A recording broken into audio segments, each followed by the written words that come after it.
नमस्कार. मधुरम चॅनलमध्ये तुमचं सगळ्यांचं पुन्हा एकदा स्वागत. तुम्ही लाईक सबस्क्राईब करत असालच, जगासाठी मी बोलते नेहमी. आपण गीता महात्म्य बघतो श्रावण महिना म्हणून. त्याच्यामध्ये अध्याय 9 आपला चालला आहे. मागच्या 7व्या अध्यायापासून भक्तीचं महत्त्व श्रीकृष्णाने सांगायला सुरुवात केली. आपण सांगितलं की 7 ते हे जे 12 अध्याय ते या 18 अध्यायांच्या गजरातला किंवा तोरणामधला मधला भाग आहे असं आपण म्हणतो. आणि या मधल्या भागातला हा मधला अध्याय 9वा अध्याय असंही म्हणता येईल. राजविद्या राजगुह्य योग म्हणजे अतिशय गोड असं ज्ञान या परमेश्वराने सृष्टीचं याच्यामध्ये सांगितलं आहे. भगवद्गीतेच्या मधला अध्याय हा आहे असं म्हटलं तरी वावगं ठरणार नाही. ज्ञानेश्वरीमध्ये ज्ञानेश्वर म्हणतात, जो अभिप्रावो सात शेती तो एकला शिरोमी असं म्हणतात. म्हणजे ही ओवी ज्ञानेश्वरीतले सांगून जाते की हा एकाध्यायी गीता असं म्हटलं तरी वावगं ठरणार नाही, इतकं महत्त्व या 9व्या अध्यायाला आहे. ज्ञानेश्वरीमध्ये ज्ञानेश्वरांना अतिशय भावलेला अध्याय हा. नित्य पुन्हा पुन्हा वाचावा असा 9वा अध्याय. यावर श्रीकृष्णही म्हणतात की अतिगुह्य हे ज्ञान सांगतो विज्ञानासह, हे जाणता मोक्ष पावसी अशुभ संसारातून.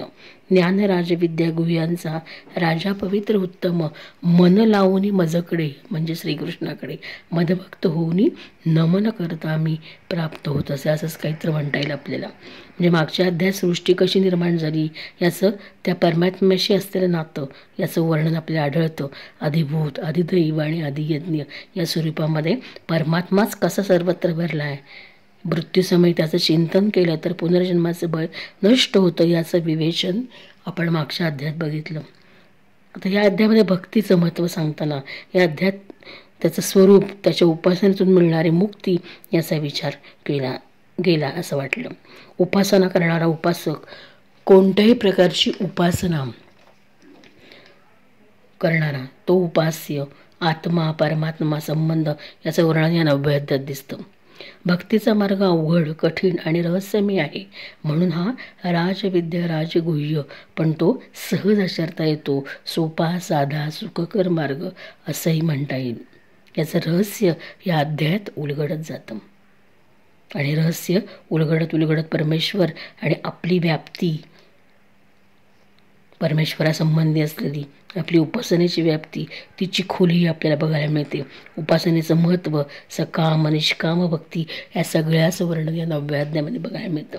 मज जे जन अनन्य भावे भजतील, करुणी चिंतन उपासना माझी करतील, सदा सर्वदा माझ्याशी युक्त राहतील, निष्कामी भक्तांचे सर्व मी करेन असं श्रीकृष्ण नकळत या अध्यायाद्वारे म्हणतात का असं वाटलं. भक्तीचा सुलभ सोपा राजमार्ग आहे हा 9वा अध्याय. हा जर अवलंबला तर त्या भक्ताचं कल्याणच होऊन जातं आणि तो मोक्षाचा अधिकारी होतो. आता ज्ञानेश्वरी भगवद्गीतेचं भावार्थ दीपिकेमध्ये रूपांतरण केलं. त्यांचा उद्देशच हा होता ज्ञानम मोक्षसे, म्हणजे माणसाला मोक्ष मिळण्यासाठी याची गरज आहे. तसंच प्रत्येक आपण बोलतो आहे की मोक्ष मिळण्यासाठी, परमेश्वर प्राप्ती करण्यासाठी भक्तांनी उपासना करणं गरजेचं आहे. आणि भक्ताचं कल्याण करण्याचं काम कोणाचं आहे तर या परमेश्वराचं आहे. मग त्यासाठी त्यांनी माझी भक्ती केली पाहिजे असं ते म्हणतात. सकाम निष्काम असं उल्लेख याच्यामध्ये येईल. आपण पूर्वपीठिका थोडीशी बघतो की या 9व्या अध्यायामध्ये काय सांगितलं त्याचं महात्म्य आपल्याला बघायचं आहे. मग त्याच्यामधला चार्मिंग श्लोक, जसं मी बोलते चार्मिंग श्लोक म्हणता येईल. 22वा श्लोक या अध्यायामधला. अनन्य चिंतयन्तो मा ये जना पर्युपासते तेषां नित्याभियुक्तानां योगक्षेमं वहाम्यहम्. भगवद्गीतेतला मधल्या अध्यायाचा मधला श्लोक असं सुद्धा म्हणता येईल. सारभूत श्लोक. जे अनन्य भावे माझ्या ठिकाणी स्थित झालेले भक्तजन आहेत, परमेश्वराचे निरंतर चिंतन करतात, माझी आठवण करतात, निष्काम भावनेने मला भजतात पूजतात, त्या नित्य माझ्या ठिकाणी स्थित झालेलं सर्व भक्तांचा पुरुषांचा योगक्षेम शब्द पुन्हा महत्त्वाचा अधोरेखित तिथे योगक्षेम चालवतो. बघा किती रचना सुंदर आहे भगवद्गीतेची. प्रत्येक अध्यायामध्ये काहीतरी चार्मिंग श्लोक येतात. जसं मी बोललं सौंदर्य स्थळ आहे असं म्हटलं तरी वावगं तो वेगळा विषय होईल पुन्हा, तर तिथे आपण आता नको बोलूया. अनन्य भावामध्ये दुसरं अन्य कोण उरतच नाही.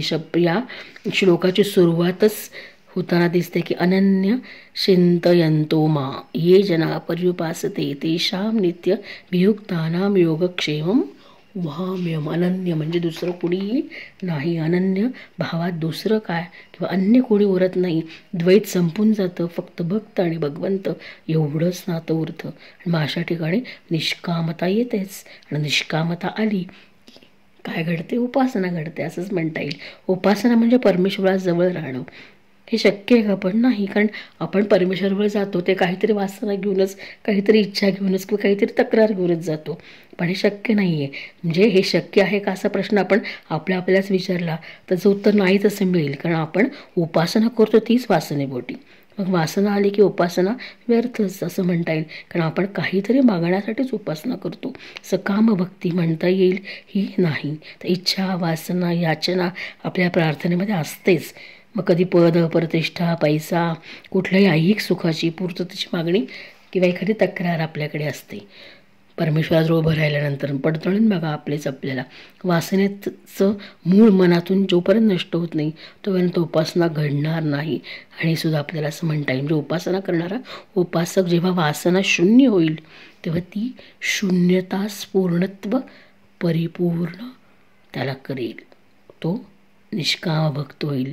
तो परमेश्वराजवळ जाईल असं सांगितले का याच्यामध्ये? असं वाटलं परमेश्वराजवळ घेऊन जाईल.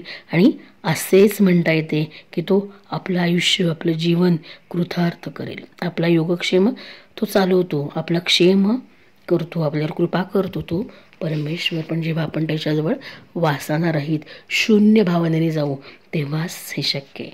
आपल्या प्रत्येक कृतीत कृतीचे स्मरण हे परमेश्वराचंच व्हावं.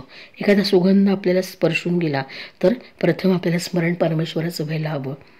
ते भगवंताचं ज्याचं मूळ तो परमात्मा आहे. एखादं सुंदर छान फूल पाहिलं आणि त्याचं सौंदर्य आपण बघतोय तर ते फूल निर्माण करणारा परमेश्वराचा सुवास आपल्याला पहिल्यांदा स्मरणामध्ये आला पाहिजे. किंवा त्यांनीच हे निर्मिती केलेली सृष्टीतल्या या प्रत्येक सौंदर्याची याचं स्मरण आपल्याला यायला हवं. त्याचंच अस्तित्व आपल्या श्वासात, हृदयातील स्पंदनात, रोमारोमात सगळीकडे आहे. आणि तोच सगळीकडे आहे हीच भावना आपण कायम स्मरली पाहिजे. जसं आपण म्हणतो की साधी शिंक आली तरी आपण शिवहरी शिवहरी म्हणावं असं म्हणलं जातं. असं तुम्हाला ऐकून माहिती असेल की शिंक जरी आपण एखादी आली तर पटकन शिवहरी शिवहरी म्हणावं. म्हणजे शिंकसुद्धा म्हणजे माझ्यातील चेतना, माझी ज्ञानेंद्रिय, माझी घाणेंद्रिय, माझं शरीर अजून कसं आहे, सचेतन आहे ह्याचा एक पुरावा आहे तो. त्यामुळे शिंक येणं, उचकी येणे सगळी ज्या आपण प्रतिक्षिप्त क्रिया आहे म्हणतो तर त्यासुद्धा परमेश्वरालाच आपण अर्पण केला. आणि प्रत्येक वेळी आपण शिवहरी शिवहरी म्हणलं तर त्याचं स्मरण केलं तर वावगं ठरणार नाही असं सुद्धा इथे म्हणता येईल. हीच विषयांतर थोडंसं झालं. हीच भावना करत गेला की आपला अंतःकाळ हा असाच पवित्र होईल यात शंका नाही. म्हणजे नकळत या 9व्या अध्यायात शुद्ध भक्ती आणि त्या भक्ताची उपलब्धी कशी येतं ती शुद्ध भक्ती हेच गूढ ज्ञान सांगितले का असं वाटलं. आपलं मन सदैव माझं चिंतन करण्यामध्ये युक्त कर. माझं म्हणजे श्रीकृष्णाचं, परमेश्वराचं, माझा भक्त हो असं कृष्ण नेहमी सांगतात. आणि मग याच 9व्यामधला 34वा श्लोक पण हेच सांगतो. मनमना भव मद्भक्तो मध्याजिन्मा नमस्कुरु मामे वैश्यसी युक्त वैमात्मानं मत्परायणः असं म्हणता येईल. याच श्लोकाचा संदर्भ पुढे 18व्या अध्यायात श्लोक 65 सुद्धा आहे बघा. तोपर्यंत अर्जुना श्रीकृष्णाचा सखा झालेला असणार आहे. पहिल्या अध्यायापासून तो त्याचा विषाद कमी करत करत करत या 9व्या अध्यायापर्यंत श्रीकृष्ण आणि अर्जुनातला संवाद आपण बघतोय. म्हणजे इथं तो भक्त कर्मयोगाची महती त्याला पटलेली आणि त्यातनं तो भक्त कसा चांगला होईल याच्याकडे श्रीकृष्णाचा कल दिसतोय. आणि ते सांगता सांगता ते भक्ताची निष्काम भक्तीची त्याला माहिती पटवून देत आहेत. आणि हे सांगेपर्यंत हळूहळू तो पुढच्या टप्प्याला गेल्यानंतर शेवटच्या मोक्ष संन्यासमध्ये त्याला, कारण गीतेचं ध्येयच हे आहे मोक्ष प्राप्ती. मग मोक्ष संन्यासपर्यंत हा अर्जुन आणि श्रीकृष्ण हे चांगलेच मित्र झालेले असणार आहेत. कारण आत्तापर्यंत फक्त त्याला त्याचा भक्त मानतो पण तेव्हा तो त्याचा उत्तम सखा होऊन जाईल. आणि संवादी जादू आहेच संवाद एकमेकात नात्यांचे पूल बांधतात आपण म्हणतो, तसं अर्जुन आणि श्रीकृष्णाचा या 18व्या अध्यायापर्यंत चांगलं नातं निर्माण झालेलं असणार आहे आणि अर्जुन श्रीकृष्णाचा सखा झालेला असणार आहे. म्हणून हाच श्लोक जो याच्यामध्ये दिलेला आहे 9व्या अध्यायामधला 34वा मन मना भव मदभक्तो मध्याजी मानमस्कुरु, तर तो संदर्भ थोडासा 18व्या अध्यायातला 65व्या श्लोकामध्ये पण तसा असे तो, फक्त इथे तो पूर्ण त्याचा सखा झालेला आहे. तेव्हा आपण 18व्या अध्यायाच्या वेळेस बघूच असा 9वा अध्याय भक्त भक्ती उपासना उपासक योगक्षेम या सगळ्याचं वर्णन करतो. योग म्हणजे अप्राप्य गोष्टी, क्षेम म्हणजे प्राप्त गोष्टी. परमेश्वर भक्ताचा क्षेम करतो, तसेच त्याच्या योगाचीही चिंता करतो. म्हणजे त्याला जे मिळालं नाही आहे तर ते मिळवण्यासाठी सुद्धा प्रयत्न करतो, पण त्याची भक्ती निष्काम व्हावी हे सांगता येईल. त्याचा योग सांभाळतो. म्हणजे देव खरं तर आपल्याला शोधत असतो. आपण कधी निष्काम होतो आणि कधी त्याचा भक्त होतोय. परमेश्वरच आपल्याला शोधतो, आपण परमेश्वराला शोधतो असं नाही तर परमेश्वर आपल्याला शोधत असतो असे म्हणता येईल की तो काही परमेश्वराचाच आपण होऊन जातो. आणि असं या अध्यायात बघायला मिळतं. म्हणजे आपली चिंता तो वाहतो आणि आपण फक्त काय करायचं त्याचं चिंतन करायचे असंही म्हणता येईल. आणि हाच 9व्या अध्यायाचा आहे. आता त्याचं आपण मूळ विषयाकडे आपल्या बघूया. त्याचं गीता महात्म्य काय, का 9वा अध्याय गीतेतला आपण स्मरावा म्हणावा मनन चिंतन करावा, तर याचं महात्म्य आपण सांगतो. तर त्याला आपण सुरुवात करतो. श्री महादेव म्हणाले, पार्वती आता मी 9व्या अध्यायाचे महात्म्य तुला सांगतो, लक्ष देऊन ऐक. बघा प्रत्येक वेळी मी संदर्भ, आता हा विषय मी बोलत गेले तर तो वेगळा विषय होईल, म्हणून इथे लक्ष देऊन ऐक म्हणतात ते. 7व्या अध्यायाला म्हणले आनंद, दुसऱ्याला म्हणले प्रसन्न होऊन ऐक, आणि इथे ते सांगतायत लक्ष देऊन ऐक. का, कारण याच्यात काहीतरी गूढ ज्ञान आहे, गुह्य ज्ञान आहे असंही सांगता येईल आपल्याला, म्हणता येईल. नर्मदा तीरावर महिष्पती नावाचे नगर आहे आणि तिथे माधव नावाचा एक ब्राह्मण राहत होता. तो वेदांगे जाणणारा आणि वेळोवेळी येणाऱ्या अतिथींचे स्वागत करणारा होता. त्याने विद्येच्या साह्याने विपुल द्रव्य मिळवून त्या द्रव्याने एक मोठा यज्ञ सुरू केला आणि या यज्ञात बळी देण्यासाठी एक बोकड मागवलं. बघा, जेव्हा त्या बोकडाची यज्ञ पशु म्हणून पूजा करण्यात आली तेव्हा सर्वांना चकित करत त्या बोकडाने हसत हसत म्हटले, ब्राह्मणा, हे पुष्कळ यज्ञ करण्याचा काय फायदा, त्याचे मिळणारे फळ तर नाशवंत आहे, शिवाय हे जन्म मृत्यूचे कारण आहेत. असे यज्ञ करून सध्या माझी जी स्थिती आहे ती पहा ना. बोकडाचे अत्यंत कुतूहलपूर्ण बोलणं ऐकून यज्ञमंडपातील सारेच जण आश्चर्यचकित झाले. त्यानंतर यज्ञ करणाऱ्या ब्राह्मणाने हात जोडून अनिमिष नेत्रांनी बोकडाकडे पाहत त्याला नमस्कार केला व आदरपूर्वक म्हणाला आणि विचारले. ब्राह्मण म्हणतो, आपली जात कोणती, आपला स्वभाव कसा होता, आपले आचरण कसे होते, आपल्याला बकराचा जन्म कशामुळे आला हे मला सांगाल का. ज्या बकऱ्याला त्याने मारायला आणलं होतं तर त्याच्याशीच तो थोडासा नकळत इथे बोलण्याचा प्रयत्न करतो आणि त्यालाच विचारतो, मागच्या जन्मी तुम्ही कोण होता. त्यावर बोकड म्हणाला, ब्राह्मणा, मी पूर्वजन्मी ब्राह्मणाच्या अत्यंत निर्मळ कुळात जन्मलो होतो. मी वेदवेत्ता होतो, अनेक यज्ञ करीत असे. एकदा माझ्या पत्नीने आपल्या मुलाचा रोग बऱ्या व्हावा म्हणून दुर्गादेवीला बोकड बळी देण्याचे ठरवून मला एक बोकड आणण्यास सांगितले. त्याप्रमाणे मी बोकड आणल्यावर चंडिकेसमोर जेव्हा तो कापला जाऊ लागला तेव्हा त्याच्या आईने मला शाप दिला की, अरे नीच ब्राह्मणा, तू माझ्या पोराला ठार मारू पाहतोस, म्हणून तूही पुढील जन्मी बकरा हो. हे श्रेष्ठ ब्राह्मणा, पुढे माझा मृत्यू झाल्यावर शापानुसार मी बोकड झालो. जरी मी पशुयोनी जन्मलो असलो तरी मला माझ्या पूर्वजन्माचे स्मरण आहे. हे ब्राह्मणा, जर तुला ऐकण्याची उत्कंठा असेल तर आणखीन एक आश्चर्यकारक गोष्ट मी तुला सांगतो, असा तो बोकड म्हणाला. कुरुक्षेत्र नावाचे नगर मोक्ष देणारे म्हणून प्रसिद्ध आहे. तिथे चंद्रशर्मा नावाचा एक सूर्यवंशी राजा राज्य करीत होता. एकदा सूर्यग्रहणाच्या वेळेस त्या राजाने श्रद्धापूर्वक कालपुरुषाचे दान करायचे ठरवले. त्याने वेदांग पारंगत अशा एका विद्वान ब्राह्मणाला बोलावले आणि पुरोहितासह तो तीर्थातील पवित्र पाण्याने स्नान करायला निघाला. राजाने तीर्थात उतरून स्नान केले आणि 2 वस्त्र धारण केली. नंतर प्रसन्न मनाने पांढरे चंदन अंगाला लावले आणि पुरोहिताचा हात धरून बरोबरच्या सेविकासोबत आपल्या जागी आला. नंतर राजाने मोठ्या श्रद्धेने विधीपूर्वक ब्राह्मणाला कालपुरुषाचे दान केले. त्यावेळी कालपुरुषाचे हृदय फाडून त्यातून एक पापी चांडाळ प्रकट झाला. नंतर थोड्या वेळाने निंदासुद्धा चांडाळीचे रूप घेऊन कालपुरुषाच्या शरीरातून बाहेर पडली आणि ब्राह्मणाजवळ आली. बघा, निंदा, हृदय फाडून एक पापी चांडाळ प्रकट झाला आणि नंतर थोड्या वेळाने निंदासुद्धा चांडाळीचे रूप घेऊन कालपुरुषाच्या शरीरातून बाहेर पडली आणि ब्राह्मणाजवळ आली. अशा रीतीने चांडाळ स्त्री पुरुष डोळे लाल करून ब्राह्मणाच्या अंगात जबरदस्तीने शिरू लागले. तो ब्राह्मण मनातल्या मनात 9व्या अध्यायाचा पाठ करीत होता आणि राजा गुपचूप हे सर्व कौतुक पाहत होता. शब्द कौतुक वापरलाय.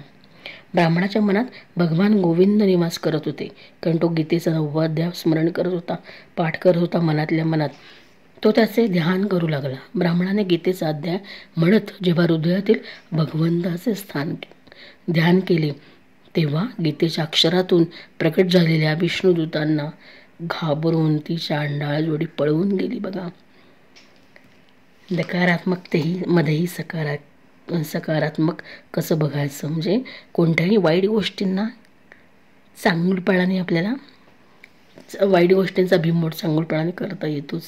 तसंच काहीसं इथं उदाहरण सांगता येईल. त्याचे ब्राह्मणाच्या शरीरात शिरण्याचे प्रयत्न फुकट गेले. ही घटना प्रत्यक्ष पाहणाऱ्या राजाने डोळे आश्चर्याने विस्फारित बघितले. त्याने ब्राह्मणाने विचारले, ब्राह्मण श्रेष्ठ, या महाभयंकर आपत्तीतून आपण पार कसे झालात? आपण कोणत्या मंत्राचा जप, कोणत्या देवतेचे स्मरण करीत होतात? तो पुरुष व ती स्त्री कोण होती? ती दोघे कोठून आली? नंतर ती निघून कशी गेली?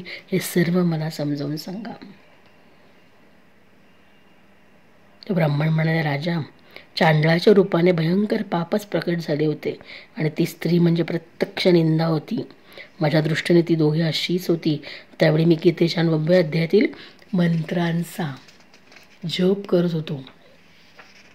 तो ब्राह्मण म्हणाला, त्याच्या प्रभावाने सारे संकट दूर झाले राजा, आणि मी रोजच गीतेच्या 9व्या अध्यायाचा जप करतो.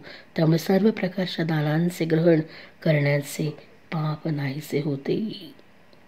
ते ऐकून राजाने त्या ब्राह्मणाकडून 9व्या अध्यायाचे अध्ययन केले आणि त्या दोघांनाही मोक्षप्राप्ती झाली. ही कथा ऐकून ब्राह्मणाने बकऱ्याला सोडून दिले व गीतेच्या 9व्या अध्यायाच्या पठण चिंतनाने परमगती प्राप्त केली. बघा, म्हणजे मोक्षप्राप्ती त्यांना मिळाली त्याच्यामधून, हेच सांगता येईल याच्यामध्ये. म्हणजे प्रापंचिक माणूस अशा आपत्काली परमेश्वराला बोलवतो आणि त्याच्या न्यायीपणाविषयी आपण जर शंका न घेता अनन्य भावाने त्याची उपासना परमेश्वराची केली तर परमेश्वर आपलं हितच करतो, आपला क्षेम तो चालवतो, त्याचा स्पर्श, दैवी स्पर्श आपल्याला होतो आणि आपल्याला आनंदच मिळतो, त्याचा आपल्याला प्रसादच मिळतो. म्हणून तो क्षेमकारी आहे असे म्हणता येईल. म्हणजे अप्राप्त गोष्टीसुद्धा प्राप्त होतात. म्हणून त्या श्लोकातच म्हणतो की तू माझा काय चालवतो, मी तुमचा काय चालवतो, योगक्षेम चालवतो, असं नकळत श्रीकृष्ण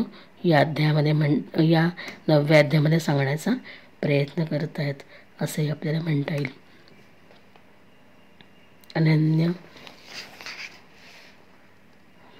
अनन्य चिंतयन्तो ये जना पर्युपासते तेषां नित्याभियुक्तानां योगक्षेम वहाम्यहम्. त्याचा अन्वय, ये अनन्या जना माम चिंतयन्ता पर्युपासते तेषां नित्याभियुक्तानां योगक्षेम अहं वहामि. म्हणजे अनन्य भावे माझ्या ठिकाणी स्थित झालेले भक्तजन परमेश्वराचे निरंतर चिंतन करीत मला निष्काम भावाने पूजतात, भजतात, नित्य ऐक्यभावाने माझ्या ठिकाणी स्थित असलेल्या पुरुषाचा योगक्षेम मी चालवतो, असं श्रीकृष्ण नकळत या 9व्या अध्यायाचं गूढ ज्ञान, गोपनीय ज्ञान आपल्याला देतात. मी नुसतं नामस्मरण केलं, भक्ती परमेश्वराची केली, त्याला आळवलं, त्याचं चिंतन केलं तर तोच आपली चिंता करतो. असंच या 9व्या राजविद्या कुठला जो आत्ताचा हा जो 9वा अध्याय आहे तर ह्याचं आपल्याला राजविद्या, गूढविद्या कशी आहे तर ह्याचं आपल्याला ज्ञान नकळत बघायला मिळतं. असंच या गीता महात्म्याचं महत्त्व, म्हणजे गीता महात्म्य सांगितल्यानंतर गीतेचा हा 9वा अध्याय का म्हणावा, त्याचं स्मरण बघा. म्हणून गीता ही कालबाह्य कधीच होत नाही, ती वर्षानुवर्ष अनेक वर्ष अशीच चालत राहणार आहे. म्हणून या राजविद्या, राजगुह्य योग, गूढ ज्ञान, गोपनीय नाम, परमेश्वराने दिलेलं निष्काम भक्ताचं लक्षण नकळत सांगितले. आणि भक्त हळूहळू श्री अर्जुनाला भक्तीकडे वळवण्याचा प्रयत्न चालला आहे. कुणाचा? श्रीकृष्णाचा. आपणही तसेच वळतोय पुढे पुढे. यातून आपण आपल्याला रिलेट करू शकतो. तुम्ही नीट विचार केला तर प्रत्येक गोष्टीत तुम्ही जर गीतेचा एखादा अध्याय रोज जरी वाचला तरी प्रत्येकातनं काहीतरी गूढ अर्थ आपल्याला मिळतो. जसं आत्ता मी सांगितलं ह्या 9व्या अध्यायामधला हा मधला श्लोक, मी जी बोलते सारखे मगातपासून की 9व्या अध्यायामधला हा मधला श्लोक आहे. अनन्य चिंतयन्तो मां ये जना पर्युपासते तेषां नित्यभियुक्तानां योगक्षेम वहाम्यहम्.